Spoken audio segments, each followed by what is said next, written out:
Party KCR గారి పిలుపు మేరకు కేటీ రామారావు గారి మార్గదర్శనంలో రాష్ట్రంలో జరుగుతున్న ఓటు నమోదు ప్రత్యేక కార్యక్రమంలో పాల్గొనే దాంట్లో భాగంగా ఈరోజు స్టేషన్ గన్పూర్ నియోజకవర్గం వేలేరు మండలంలోని మేజర్ గ్రామ పంచాయతీ పీచర, అదేవిధంగా మల్లికుదుర్ల, వేలేరు, అదేవిధంగా షాలపల్లిలోని లక్ష్మితండ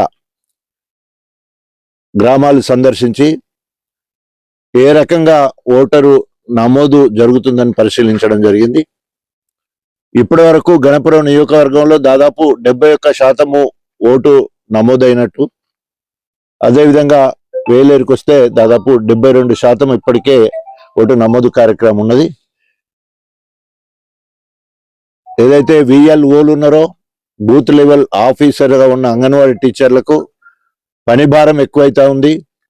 ఇంకా కొంచెము సమయం ఇవ్వాలని BRS పార్టీ అధినాయకత్వము రాష్ట్ర ఎన్నికల అధికారిని అడగడంతో రాష్ట్రంలో ప్రధాన ప్రతిపక్షంగా మా డిమాండ్ను వారు అంగీకరించి వచ్చే నెల ఆగస్టు 3వ తారీఖు వరకు పొడిగించడం జరిగింది. ఈరోజు ప్రతి ఇంట్లో ఉన్న ఓటర్ను నమోదు చేయించాలని చెప్పేసి మా BLOలకు అదనంగా మా BLAలు తిరుగుతూ ఉన్నారు. చాలా గొప్పగా BLAలు అందరూ కూడా పనిచేస్తూ ఉన్నారు. ఎందుకంటే ఈరోజు ఏ ఇంటికి పోయి ఓటు నమోదు చేసుకోవాలని అడగాలనే అర్హత కూడా ఒక BRS శ్రేణులకే ఉన్నది.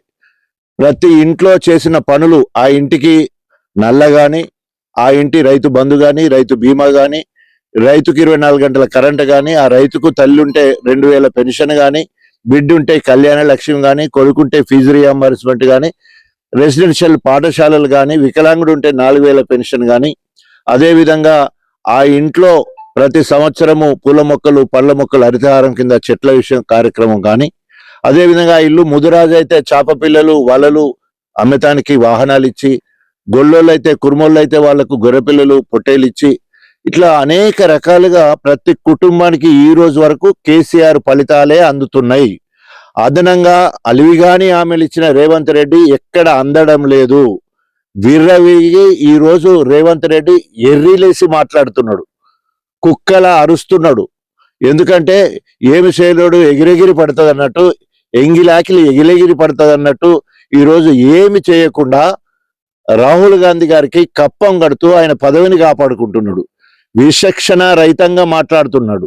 రాష్ట్రానికి నేను ముఖ్యమంత్రి అనే సంగతి మర్చిపోయి రైతులకు నువ్వు నీళ్లు లిఫ్ట్ చేస్తలేవు కదా, కన్నపల్లి పంప్ హౌస్ దగ్గర నుంచి వెళ్ళి రైతులకు నీళ్ళు ఎట్లా పారిస్తావంటే BRS నాయకుల రక్తాన్ని చల్లి పండిస్తాననే అంత రాక్షస మాటలు మాట్లాడుతూ ఉన్నాడు. రక్త పిచాచి లెక్క రాక్షసానందాన్ని పొందుతున్నాడు. దానికి నిరసంగా BRS శ్రేణులు, యువకులు, తెలంగాణ వాదులు, అభిమానులు, రైతులందరూ కలిసి రక్తాన్ని వేల సంఖ్యలో రక్తాన్ని డొనేట్ చేసి ఇవో మా రక్తం ఇస్తున్నాం, మా పొలాలకు నీళ్లు ఇవ్వమని చెప్పేసి డిమాండ్ చేస్తూ ఉంటే, నేను హిట్లర్ నా వారసుడు, అక్కడ ఇజ్రాయెల్ ఇరాన్ల విధ్వంసం జరుగుతూ ఉంది, అట్లాగే నేను హైదరాబాద్లో విధ్వంసం సృష్టిస్తున్నా, ఇక్కడ హైడ్రా పేరుతోటి మూసీ ప్రక్షాళన పేరుతో చేస్తున్నాని దాన్ని గొప్పగా వేలాది మంది నిరాశ్ర అయితే దాన్ని గొప్పగా చెప్తా ఉన్నాడు. ఆ రకంగా హిట్లర్తో పోల్చుకోవడం అంటే ఆయన ఎంత నికృష్టపు నిరంకుశ పాలకుడో తేలిపోతా ఉన్నది. అంతేకాకుండా ఈరోజు మాట్లాడితే రైతుల మీద కక్ష సాధింపు చర్యతోటి ఓ పక్క నీళ్లు క్లియర్గా రిటైర్డ్ సీనియర్ ఇంజనీర్లు చెప్పిళ్ళు, ఈరోజు 1,00,000 క్యూసెక్లు మేడిగడ్డ నుంచి కిందికి పోతున్నాయి. ఏదైతే లక్ష్మీ పంప్ హౌస్ కానీ లేదా కన్నపల్లి పంప్ హౌస్ కానీ అక్కడ దాదాపు 97 మీటర్ల ఎత్తు నీళ్లు పోతా ఉన్నాయి. 93 మీటర్ల ఎత్తు నీళ్లు ఉంటే పంపులు ఆన్ చేసుకోవచ్చు అనేది నిపుణులు గతంలో చూపించింది, అట్లా నడిపిళ్ళు కూడా. ఈరోజు ఓన్లీ కక్ష సాధింపు చర్యతోటి కేసీఆర్ గారు ఫెయిల్యూర్ ప్రభుత్వం, ఆయన ప్రభుత్వం ఫెయిల్యూర్ అని చెప్పడం కోసమే రైతుల మీద కక్ష తీర్చుకుంటున్నాడు. అంతేకాని రైతుల పక్షాన చేసింది లేదు. రైతుల పాలిటీ రాక్షసుల లెక్క వికృత చేష్టలు చేసి వింత చేష్టలు చేసుకుంటూ ఒక సైకోలాగా బిహేవ్ చేస్తూ ఈరోజు మరి రాష్ట్ర ప్రజలందరి మీద మరి కక్ష కట్టినట్టు ఒక పక్క రైతులకు దూరం అయిపోయిండు, రెండో పక్క యువతకు 2 లక్షల ఉద్యోగాలు ఇస్తామని ఇయ్యలేదు. తర్వాత 10వ తరగతి పాస్ అయితే 10,000, డిగ్రీ పాస్ అయితే 25,000, పీజీ పాస్ అయితే ₹1,00,000, అదే పిహెచ్డి పాస్ అయితే 5 లక్షలు అదటైపోయింది. రాజీవ్ యువ వికాస్ కింద నిరుద్యోగ 5 లక్షల రూపాయలు ఇస్తున్నాడు, అది అటైపోయింది. యువతంతా దూరం అయిపోయిండు. మహిళలకు మహాలక్ష్మి పేరుతోటి 2,500 ఇంటింటికి ఇస్తానన్నాడు. కళ్యాణ లక్ష్మితో పాటు తులం బంగారం ఇస్తానన్నాడు. ఒంటరి మహిళకు 4,000 ఇస్తానన్నాడు. ముసలమ్మ అవ్వలకు కూడా 4,000 ఇస్తానని మొత్తం ఆడపిల్లలు మొత్తాన్ని కూడా వంచినందుకు మహిళలందరూ కూడా వ్యతిరేకం ఉన్నాడు. తర్వాత ఈ రోజు నిరుద్యోగులు వ్యతిరేకం ఉన్నారు. సంవత్సరానికి 2 లక్షల ఉద్యోగాలు ఇస్తారంటే ఇప్పటి వరకు ఒక్క ఉద్యోగం ఇవ్వకుండా బీఆర్ఎస్ పార్టీలో ఇచ్చిన ఉద్యోగాలు మా ఉద్యోగాలు అని చెప్పాడు. నిండు సభలో 10,000 ఇచ్చినామని చెప్తున్నాడు. సిగ్గు లేకుండా ఈ రోజు మరి రేవంత్ రెడ్డి పాలన జరుగుతూ ఉంది. రాష్ట్రాన్ని అప్పులపాలు తీసుకొచ్చి మరి రాహుల్ గాంధీకి కప్పం కడతా ఉన్నాడు, పదవి కాపాడుకుంటున్నాడు. తప్పకుండా ప్రజలు ఇదంతా కూడా గమనిస్తా ఉన్నారు. మరి ఈ కరువు ఎట్లా ఎల్నినో మరి ప్రభావం వల్ల ఇప్పటికే 40-45% వర్షాలు లేకపోవడం వల్ల మొక్కలన్నీ కూడా వాడిపోతా ఉన్నాయి, విత్తనాలు వేయలేని పరిస్థితి కనబడుతున్నది. మరి ఇక్కడ మా నిరంకుశ కడియం శ్రేయరి రేవంత్ రెడ్డి తొత్తు లెక్క ఆయన అక్కడ ఈయన ఇక్కడ మాకు దాపురించిండ్రు. ఎందుకంటే ఈయనకి ఇంతకుముందే దళిత దొర అని పేరున్నది, అదేవిధంగా కల్నాయక్ అని పేరున్నది, ఒక అహంకార్ అని పేరున్నది. ఇక్కడ ఏం చేయకుండా 31 నెలల్లో దేవాదుల కోసము అప్పటికే 90% పనులు అయిపోతే నిన్న స్వయంగా బట్టి విక్రమార్క అండ్ ఉత్తమ్ కుమార్ రెడ్డి 91% పని అయిపోయింది. ఆయన సిగ్గుండాలి కదా. 31 నెలల్లో 1% పని పెంచి 31 నెలల్లో 1 పైసా విడుదల చేయకుండా ఓన్లీ 194 కోట్ల రూపాయలు విడుదల చేస్తున్నామని చెప్పేసి ఉత్తమ్ కుమార్ రెడ్డి మాట్లాడడం అంటే సిగ్గుచేటు. Devannapeta 3rd phase 6th package లో 3 పంపులు ఉంటే 1 పంప్ ఆన్ చేసి, అంటే మనకు మొత్తం దేవాదుల ద్వారా 60% వాటర్ 3rd ఫేజ్ ద్వారానే రావాలి.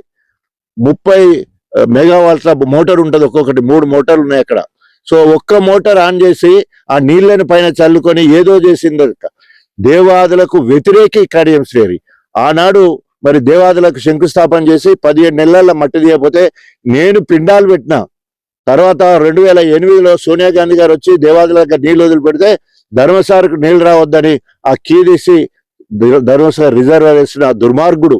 సో ఎక్కడ తట్టమట్టి తీయలే. ఆయనను ఇలా దేవాదుల సృష్టికర్త కాదు, వినాశకుడు. సో అందుకనే ఇవాళ గణపురం నియోజకవర్గం మొత్తంలో కడియం శ్రీహరి ఫ్లెక్సీల స్పెషలిస్ట్ అయిపోయాడు. ఎందుకంటే మా కేసీఆర్ చెప్పిండు ఆయనకు రాజకీయ సమాధి కట్టాలనుకున్నాడు. మేము కట్టకముందే ఆయన ఇనుప ఫ్లెక్స్లతోటి ఆయన సమాధి ఆయనే కట్టుకుంటున్నాడు. ఎందుకంటే సమాధి మంచిగా ఉండాలంటే గట్టిగా సిమెంట్ వేసి ఇనుమేసి గట్టి కడతారు కదా సమాధులు. అన్ని సమాధులు మాసిపోతా అంటే కాలబెడితే పోతుంది. కానీ ఆయన సమాధి గణపురం నియోజకవర్గంలో కడియం శ్రీహరి తన సమాధి ఫ్లెక్స్ల రూపంగా తనే కట్టుకుంటున్నాడు. ఇప్పటికైనా ఇక్కడ చిట్టపట్టాల చెరువు అని ఇక్కడ ఉంటది. జూలై 1వ తారీఖు నాడు నీళ్ళు ఇస్తానన్నాడు. మొత్తము 104 కోట్ల రూపాయలతోటి 2022లో పనులు మంజూరైనాయి. సో అప్పటి నుంచి వెళ్ళి పనులు నత్తనడక నడిచాయి. పల్ల రాజశేఖరుడు ఉన్నప్పుడు ఒక గుండ్లసాగర్ లిఫ్ట్ ఉన్నది, ఇవాళ ధర్మసాగర్ మేజర్ చెరువు నిండుతున్నది. తరిగొప్పల లిఫ్ట్ పోయిండు, సందర్శించుండు, ఈ కాలువలను చేసిన తట్ట మట్టి తీసేసుడు కథ ఇప్పటివరకు గతి లేదు. అక్కడ నేను రైతన్న కోసం రాజన్న పాదయాత్ర చేస్తే ఆగ మేఘాల మీద మొత్తం ఒడగొడతానని చెప్పిండు. అక్కడ మనకు వంగాలపల్లి, ధర్మపురము, మల్లకపల్లి, వెంకటాపూరు అటు కిందికి ఇంకా భాగంలో కూడా ఐలవోడుకు పోవాల్సి ఉండే. అక్కడ ఇంకా తట్టమట్టి తీయలే. ఎక్కడికైనా పిండాలు ఎవరికైనా ఒక్కసారి పెడతాను, 2 సార్లు పిండాలు పెట్టినా, అక్కడ పిండాలు పెట్టినా ధర్మాపురంలో కూడా ఒక ప్రక్రియలతో ఒక బొంద తీసి వదిలిపెడితే ఆడ కూడా పిండాలు పెట్టాం పాదయాత్రలో. సో సిగ్గు శరం లేని మనిషికి ఏముంటుంది చెప్పు, చచ్చిన శవంలా ఉన్నది. ఇవాళ ఎక్కడన్నా ఏ ఊరికన్నా పోయి కడియం శ్రేయరి గవాన్ పేరు చేయకంటారు. ఇక ఆ పరిస్థితి వచ్చింది. చరిత్రహీనుడు అయిపోయాడు. కాబట్టి తప్పకుండా మా కేసీఆర్ గారు మాకు పిలిపించాడు. కడియం శ్రేయరిని గణపూర్లో రాజకీయ సమాజ్ చేయాలన్నాడు.